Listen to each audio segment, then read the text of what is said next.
राम राम, जय हिंद। देखो, अगर यूपीएससी की तरफ तुम लोग जा रहे हो, बाकी एग्ज़ाम की तो हम बात नहीं करेंगे। अगर बड़े एग्ज़ाम की तैयारी कर रहे हो, लाइक यूपीएससी हो गया, पीसीएस हो गया, आईआईटी हो गया, इस तरीके के अगर एग्ज़ाम की तैयारी कर रहे हो,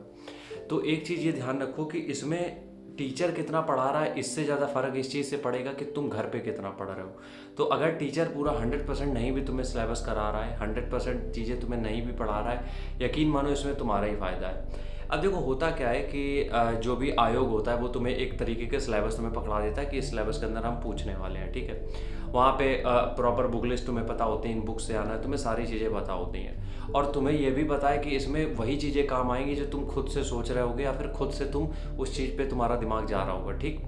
अब इस कंडीशन में होता क्या है कि अगर तुम पूरी तरीके से टीचर पे डिपेंड हो जाओगे कि वही तुम्हें नोट्स बना के दे दे, वही तुम्हें टिक लगा के दे दे, ऐसा नहीं होने वाला है। अगर कोई टीचर ऐसा कर रहा है तो यकीन मानो वो तुम्हारा सिलेक्शन रोक रहा है, बस और कुछ नहीं। हम समझाते हैं कैसे।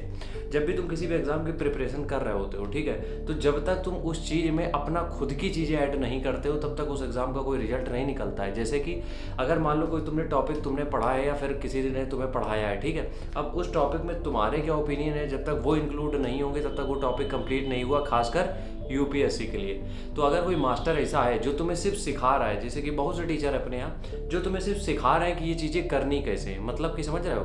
मतलब कहने का मतलब ये है कि जो चीज़ें तुमने पढ़ी हैं इनको इम्प्लीमेंट किस तरीके से करना है, या फिर जो चीज़ें तुम पढ़े रहे हो अभी तक, मतलब जिस तरीके से पढ़ रहे हो उसको पढ़ना किस तरीके से, उसको कहाँ कहाँ से अटैच करके पढ़ना है। क्योंकि लिखा सब कुछ है किताबों में, वो जो टीचर पढ़ा रहे हैं वो भी अपनी तरफ से थोड़ा ज्ञान लेके आए यार, वो भी किताबें पढ़ के आए पढ़ाने, उन्होंने भी किसी समय पढ़ाई करी है तो वही पढ़ के आए। तो इसका मतलब यही है कि वो भी वही किताबें पढ़ रहे हैं जो हमें पढ़नी है, ठीक है। तो